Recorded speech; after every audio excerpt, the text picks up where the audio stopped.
Welcome to Slash Forward. In this episode, we're going to speed through the 2018 haunt-themed slasher Hellfest. Let's get to it.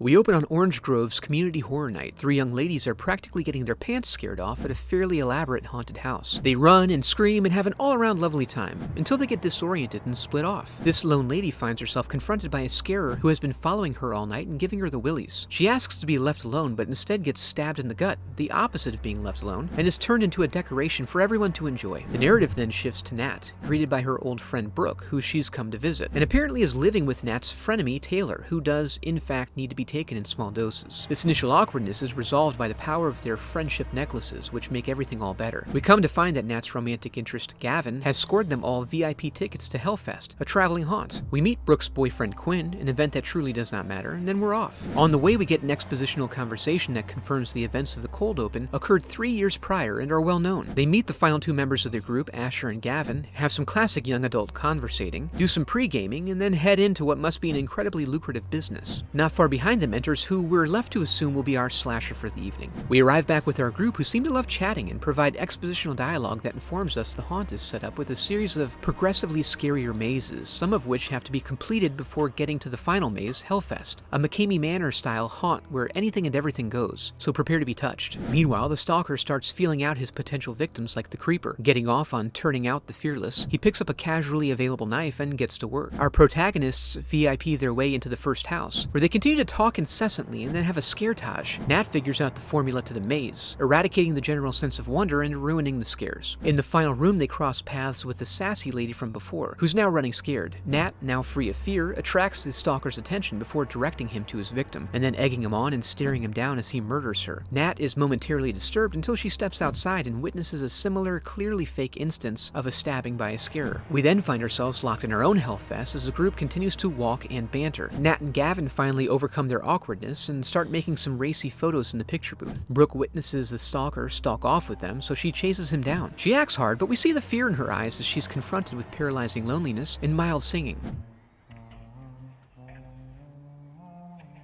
Having talked enough, it's now time for the Deadlands, the prerequisite maze for Hellfest. Beforehand, Gavin tries to counteract his prior poor performance with the carnival games. When he can't buy a prize straight up, he pathetically resorts to stealing. Our stalker confronts him in the locker room, where he's told to get out of there and also to have a nice trip. What the fuck's your problem, man? His problem is your stupid face, and the stalker now has Gavin's phone. The rest of them take a ride to the Deadlands, where they have a confrontation with a whole group of similarly masked men. The men disperse, and the group is led off by several burlap children. They opt for his and her mazes, the dude's looking for an experience that's more extreme. The girls are stalked and then get split up and disoriented, leading to another confrontation, but Nat wisely declines to invite him in and manages to group up with her friends, except Asher. He fell behind and we see him get slow stabbed in the eyeball. Hey, that is extreme. I guess he'll just have to catch up. Nat gets splooged upon and goes to clean up. While drying her hair, she gets Buffalo Billed, but doesn't notice. This one's just for us. She then gets a full-on confrontation in the bathroom stall, requiring her to crawl along the ground in a disgusting manner, but it ends up being kind of worth it because she manages to get away. She engages security, who has the safety and well-being of their guests as a top priority, with the secondary priority of being obstinate and belittling. Outside, after realizing for the first time that Asher's missing, they get distracted by a stage show starring Tony Todd. Taylor, unable to ignore her love of pomp and pageantry, has volunteered to be guillotined. It's a fake-out for the crowd, but backstage she finds herself in a more dire situation as the prop blade is dropped on her neck. She manages to escape as the slasher sets up for a second try. He runs her down and stabs her, and then Quinn in full view of the public, and this time no one mistakes it for a fake, for some reason. The crowd goes into a panic while security puts the park on lockdown. The ladies head for an exit even though it's not marked as such, but then find themselves inside Hellfest itself. Oh man, if only they had known. Oh, well, I guess they're gonna have to own that one. Once again, Nat figures out the fundamentals of the haunt. Now careful to avoid the lasers, they hide away only to discover their phones have no reception. With the main entrance now blocked, they realize they have no choice but to venture deeper into the crevasse. They call upon the power of the friendship necklace and begin their dark journey. They find some prop torches that work as makeshift bludgeons and begin working their way through. The doll room gives them trouble, however, when Brooke gets her hammy shredded with an axe. They hide in a dead-end room, which the stalker adeptly figures out. Unfortunately, the secret door triggers a congratulatory recording that wasn't playing before, so he knows they didn't find it. He picks wrong when he buries his axe into a mannequin, but then Nat also picks wrong when she starts to pummel him with a papier-mâché prop as Brooke hobbles off. The stalker pursues Brooke, but is also pursued by Nat, who he didn't bother to double-tap in traditional fashion. In a fantastic turn of luck luck for the ladies, the stalker manages to trigger the very door Nat was hiding behind, allowing her to manage a little pokey-pokey between his ribs. However, since she's an amateur, he likely only sustained a hesitation wound, because when the police charge in, he's gone. That leaves Nat and Brooke wondering what this means for them and hoping their friendship charms level up to a point where it can neutralize their crushing anxiety. Meanwhile, we get a rare insight into the killer's personal life, showing that he lives in a nice suburban home and has a family, only going out on a murder spree every few years when the compulsion overwhelms him, just like normal people.